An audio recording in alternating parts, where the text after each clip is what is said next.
Hello students, আমি Nitish sir জ্ঞানজ্যোতি coaching সেন্টারের পক্ষ থেকে তোমাদের প্রত্যেককে জানাই আরো একবার স্বাগত।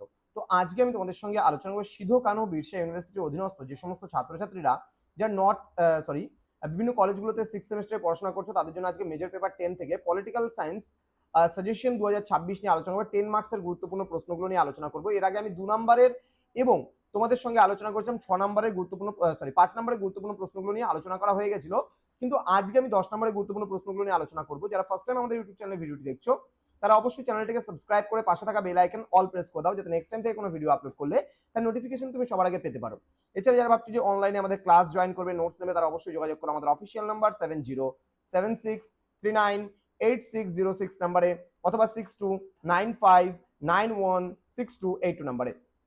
তোমাদের টোটাল কোর্স ফি রয়েছে তোমাদের এই সাধ্যের মধ্যে 1199 রুপিস, কিন্তু এই মুহূর্তে দাঁড়িয়ে আমরা পার পেপার নিচ্ছি মাত্র 99 টাকা। তো দেরি না করে আজই যোগাযোগ করো আমাদের সঙ্গে এবং যুক্ত হয়ে যাও আমাদের অনলাইন ক্লাসে। চলো শুরু করব আজকের ক্লাসটা ডিটেলসে 10 মার্কসের গুরুত্বপূর্ণ প্রশ্নগুলো নিয়ে। বন্ধুদের সঙ্গে ভিডিওটি অবশ্যই শেয়ার করে দেবে। চলো, প্রথম প্রশ্ন, আন্তর্জাতিক সম্পর্কের চর্চায় বাস্তববাদ ও নয়া বাস্তববাদের মধ্যে পার্থক্যগুলি বিশ্লেষণ করো। নেক্সট, ঠান্ডা যুদ্ধের উৎসের ক্ষেত্রে মতাদর্শের ভূমিকাটি বিশ্লেষণ করো। নেক্সট, ইউরোপীয় অর্থনৈতিক সংস্থা থেকে ইউরোপীয় ইউনিয়নে পশ্চিম ইউরোপের উত্তরণ আলোচনা করো। অথবা দিয়ে ইউরোপীয় অর্থনৈতিক সংস্থা থেকে ইউরোপীয় ইউনিয়নে পশ্চিম ইউরোপের উত্তরণ আলোচনা করো।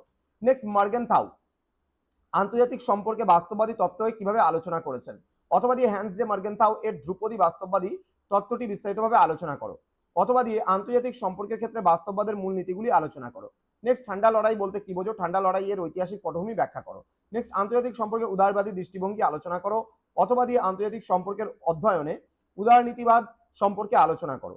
নেক্সট রয়েছে ভারতের বিদেশ নীতির প্রধান বৈশিষ্ট্যগুলি ব্যাখ্যা করো বা আলোচনা করো। নেক্সট, ঠান্ডা যুদ্ধের উৎসের ক্ষেত্রে মতাদর্শের ভূমিকাটি বিশ্লেষণ করো। নেক্সট, আন্তর্জাতিক সম্পর্কে বাস্তববাদী তত্ত্ব ও নয়া বাস্তববাদী তত্ত্বের মধ্যে পার্থক্য আলোচনা করো। নেক্সট, বাস্তববাদী তত্ত্বের প্রেক্ষিতে জাতীয় স্বার্থ ও ক্ষমতা ধারণাটি বিশ্লেষণ করো। নেক্সট, ঠান্ডা যুদ্ধের যুদ্ধোত্তর বিশ্বে আন্তর্জাতিক সম্পর্কের বৈশিষ্ট্যগুলি বিশ্লেষণ করো।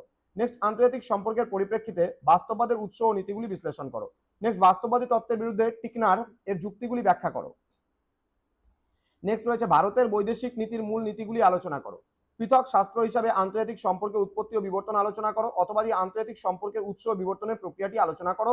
অথবা দিয়ে আন্তর্জাতিক সম্পর্কের বিবর্তন আলোচনা করো। নেক্সট রয়েছে আন্তর্জাতিক সম্পর্কের বিকল্প দৃষ্টিভঙ্গি হিসাবে নারীবাদের উদ্ভব ও বিকাশ আলোচনা করো। অথবা দিয়ে আন্তর্জাতিক সম্পর্কে নারীবাদী তত্ত্বের মূল যুক্তিগুলি সংক্ষেপে আলোচনা করো। আন্তর্জাতিক সম্পর্কে নারীবাদী তত্ত্বের মূল যুক্তি সংক্ষেপে আলোচনা করো। তো এই ছিল আজকের ক্লাস, যেখানে মোস্ট ইম্পর্টেন্ট 100% কমন সাজেশনগুলো নিয়ে তোমাদের সঙ্গে আলোচনা করা হলো। তোমরা যারা এখনো পর্যন্ত আমাদের সঙ্গে যুক্ত হওনি, আমাদের অফিসিয়াল নাম্বারে যোগাযোগ করে কিন্তু যুক্ত হয়ে যাও আজই। তোমাদের উজ্জ্বল ভবিষ্যৎ গড়ে তুলবো আমরা, এটা কিন্তু আমাদের প্রতিশ্রুতি। তো দেখা হচ্ছে খুব তাড়াতাড়ি আরো একটা নতুন ক্লাস নিয়ে তোমাদের সঙ্গে। তোমরা প্রত্যেকেই ভালো থেকো, সুস্থ থেকো। Thank you so much, thanks for watching after all, thank you.